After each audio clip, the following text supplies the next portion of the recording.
Сәлем достар, бүгін мен сіздерге госзакуптегі работаның тендерлеріне қалай қатысу керек екенін айтатын боламын. Видеоны аяғына дейін қараңыздар. Және егер осы видео сізге пайда берген болса, өзіңізге бір құнды ақпарат алған болсаңыз, лайк басыңыз және астына комментарийға өзіңіздің пікіріңізді жаза кетіңіз. Маған төлейтін ақыларыңыз, менің еңбегім үшін төлейтін ақыларыңыз сол болсын. Қараңыздар, мен қазір госзакуп порталына кіріп отырмын. Рабочий кабинет, поиск объявления деймін. Осы жерде қазір мен фильтрге жазамын. Мысалы үшін ценовое предложение. Ешқандай, қазір қараңыз, ешқандай лицензиясыз кез келген жаңадан ашылған ИП қатыса алатын жұмыстар тауып беремін. Ол үшін біз ценовое предложение, способ закупканы таңдаймыз. Статусқа опубликован прием ценовых предложений. Предметке работа дейміз. Все, найти. Егер сізге бір суммасы маңызды болса, мысалы маған майда жұмыстар керек емес дейтін болсаңыз, онда мына жерге суммасына 1 миллион десеңіз, 1 миллионнан жоғарғы суммадағы тендерлер шығады. Мен қазір найти дедім. Менде қазір араласып шығып жатыр. Бірақ жұмыстар бұлар, тек қана жұмыстар. Очистка дорог от снега дейді, тоже Шортандинский район дейді. Текущий ремонт конференц-зала, Семейский финансово-экономический колледж имени Райымбека Байсейітова, управление образования области Абая. 7 миллион 812 мың теңге конференц-залдың үшін ремонт жасау керек. Қараңыз, мына жерде текущий ремонт дегендерге сіз қатыса аласыз. Жаңадан ашылған ИП-толар қатыса алады. Ешқандай лицензия керек емес. Оның суммасы может 7 миллион болуы мүмкін, 10 миллион болуы мүмкін, 15 миллион болуы мүмкін, немесе 500 мың теңге болуы мүмкін. Бірақ текущий ремонтыны болды, сіз обязательно қатыса аласыз. Мынандай работа дегендерге сіз қатыса аласыз. Мысалы үшін кіріп көреміз, ішіне қандай работа екен. Работа изготовления карточка магнитной полосы дейді, бесконтактный карта. Обычный карточка жасау керек дейді. Компьютерный техника, бұған да қатыса аласыз. Текущий ремонт, мінекей коридор, жаңағы организатор, бірақ бұл уже коридорда ремонт жасау керек деп жатыр. Текущий ремонт тоже 4 миллионға. Текущий ремонт, мінекей, мұнаның барлығы текущий ремонттар. Одан кейін мынандай жұмыстарға да қатысты. Сварочная, монтажная работа здания Акмолинского областного суда дейді. Яғни сварочный дейді. 260 мың теңге. Бұған да ешқандай лицензиясы қатысуға болады. Так, изготовление фарм растворов для поликлиники, текущий ремонт автоматической пожарной сигнализации, работа по уборке снега, әсіресе бұл анау не жақтарда, север жақтарда өте көп осындай тендерлер шығады. Ремонт зданий, кіріп көрейік, ремонт зданий, бір адам қатысып жатыр, ремонт зданий. Помещение, нежилых помещений. 5 күн уақыт бар. Осыған да қатысуға болады. Так, одан кейін астына түсеміз. Тағы текущий ремонт, мұнарал, здания, дом культуры. Так, енді қазір мен осы жерде работа составлен сметный документ с дефектным акту дейді. Осы жерде қазір бір тендердің ішіне кіріп, сметасын қарап, бағасын қарап, қалай заявка жіберу керек екенін көрсететін болады. Так, екінші страницаға барамын. Екінші страница. Текущий ремонт компьютерной техники, обслуживание автомобиля дейді. Так, откачка дейді. Так, работа изготовления мебели дейді. Ашып көреміз. Так, мына жерде көбінесе сіз қатыса алатын тендерлерде, мына жерде признаки, общий сведениялер, признаки деген жерде ешнәрсе жазылмай тұрады. Кейбір жұмыстарда, мысалы лицензия сұрайтын жұмыстарда, закупка связан со строительством деп тұрады. Строительно-монтажная работа деп тұрады. Оған сіз уже қатыса алмайсыз, оған уже лицензия сұрайды. Ал лицензия сұрайтын жұмыстарда тағы да қай жерден білеміз? Документацияға кіреміз. Документациясында мына жерде разрешение первой категории, лицензия деген жерде тоже перейти деп тұрады. Сол перейти дегенді бассаңыз, сізден қандай лицензия сұрап тұрғанын айтатын болады. Так, бізде қазір ондай нәрсе сұрап тұрған жоқ. Еш нәрсе работа изготовления витрин для музейных экспозиций дейді. Областной исторический краеведческий музей города Семей, управление культурой, это работа изготовления мебели. Міне мебель жасау керек. Документациясына кіреміз, перейти техникалық сипаттамасын ашамыз. Мына жерде бұларда смета болмайды, потому что бұлар мебель. мебель жасау керек деген жұмыс. Техникалық сипаттамасы, қазақшасы, орысшасы. Осы жерде не жазылған, мінекей, соның барлығын жасап бересіз. Бұдан басқа нәрсе жасамайсыз. Заказчик бұдан басқа нәрсе заказ берсе, оны жасамайсыз. Место поставкасы, срок оказания 15 күннің ішінде, витрина для музейной экспозиции, мына размерлері, витрина, мінекей, болды. Осыған қарап отырып заявка жібересіз. Заявка жіберу үшін сізден тек қана 1% обеспечение сұрайды, болды. Басқа еш нәрсе керек емес.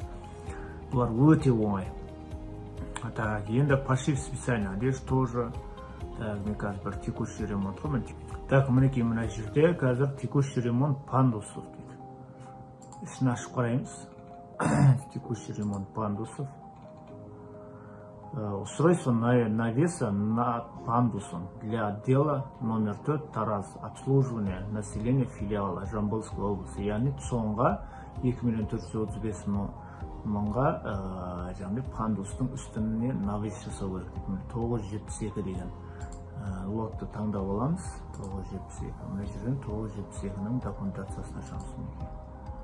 972. Мынау екі документ бар екен әрқайсысында. Смета деген осындай болады. Мына сметаны қараңыз қазір. Локальный смета деген болады осының ішінде. Міне осы локальный сметаны ашамыз. Осы жерде қандай жұмыстар жазылған, мінекей, покрытие из тротуарных плит, разборка вручную. Разборка деген уже бұзу, метр квадрат 7-7, решетка лестничная металлическая, разборка, яғни оны да бұзу керек, 42 метр квадрат. Пандус дейді, облицовка стен из плит керамической глазуры, разборка, тоже оны да бұзу керек. Пандус бетонный дейді, устройство дейді, яғни бетонный пандус жасау керек. Пандус деген білесіздер ғой, былай лестницаның жанында былай коляскалар былай жүретін пандус. Покрытие из брусчатки, устройство цементно-растворный дейді. Одан кейін ограждение жасау керек дейді, мінекей установка. Одан кейін каркас одноэтажное производственное здание, одно из многопролетных без фонарей пролетом дейді. Так, брусок дейді, так, труба бұл жаңағы навес, покрытие кровельной профилированной листа при высоте здания 25 метр, до 25 метр монтажи. Яғни навестің үстіне профиль төсеу керек жаңағыдай не. Черепица ма бірінге. Покрытие из тактильных плитка төсеу керек, решетка переплета радиаторы диаметром дейді. Одан кейін бар стена облицовка наружный бетонный. Осы жерде қандай жұмыс жазылған, сол жұмыстың барлығын сіз жасап бересіз. Мынау сметадағы жұмыстар болды, одан басқа жұмыстар жасамайсыз. Мына жерде уже смета бітті қазір. Ең астына ресурсный смета. Бұл жерге уже қандай жұмысына қанша ақша берілген және қандай жұмыстар жасалу керек екені жазылған. Трудовые ресурсы дейді. Яғни бұл жерде қандай машиналарды, машинистер, қанша машинист керек солар жазылады. Строительный машины и механизмы дейді. Бұл жерде қандай техникалар керек екені жазылады. Одан кейін барып астына қарай түсеміз. Строительный материал и конструкция. Бұл жерде осы жұмыстардың барлығына қандай материалдар керек екені жазылады. Сөйтіп ғой, міне сметаның ішінде осы нәрселер жазылады. Енді қараңыз, бұл сметаны кім жасайды? Сметчиктер жасайды. Мысалға, программный комплекс ABS, специальный бір программалар бар, 1С деген сияқты программа сияқты бір программалар бар, сол программаға салап, сол программа өзі осылай жазып, есептеп айтып береді. Так, мына жерде редакция 2022 жылдың 5-і дейді. Яғни 2022 жылғы бағамен осы смета жасалынған.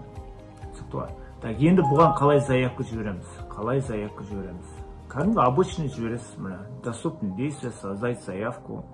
Мына жерге былай егер жазамыз. Далее. Мына жерге біреуін таңдаймыз. Добавить. Немесе бәрін таңдасаңыз да болады. Далее. Мына жерде обязательно тек қана біреу обеспечение заявки. Добавить. Деньги с электронного кошелька. Сохранить. Назад. Вернуться в заявку и далее.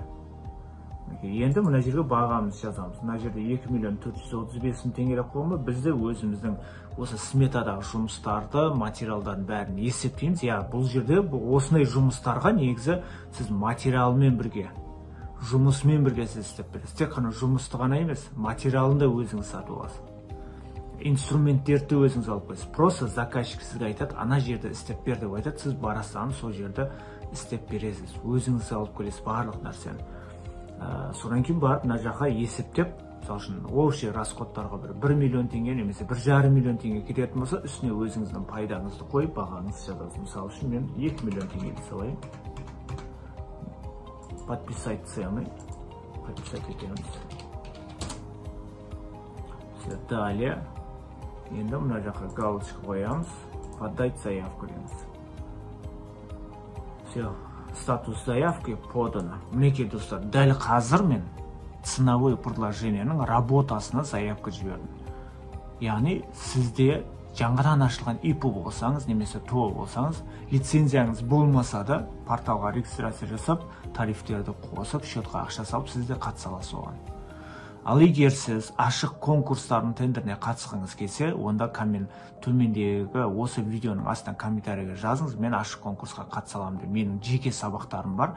Сол жеке сабағымда мен барлығын ол жерде қандай документация тіркеу керек, қалай ашық конкурстарды қалай ұтып алу керек екенін барлығын түсіндіріп айтып беретін менің жеке курстарым бар. Сол курстарыма жазылыңыз. Өйткені ашық конкурс бұл ценовой предложение сияқты оңай емес. Ол жерде лицензия сұрамаса да, бірақ документация тіркеу керек. Көптеген документтер тіркеу керек. Ол қандай документтер, ол документтерді қайдан аламын дейтін болсаңыз, онда сізге міндетті түрде менің кеңесім керек болады. Барлықтарыңызға сәттілік.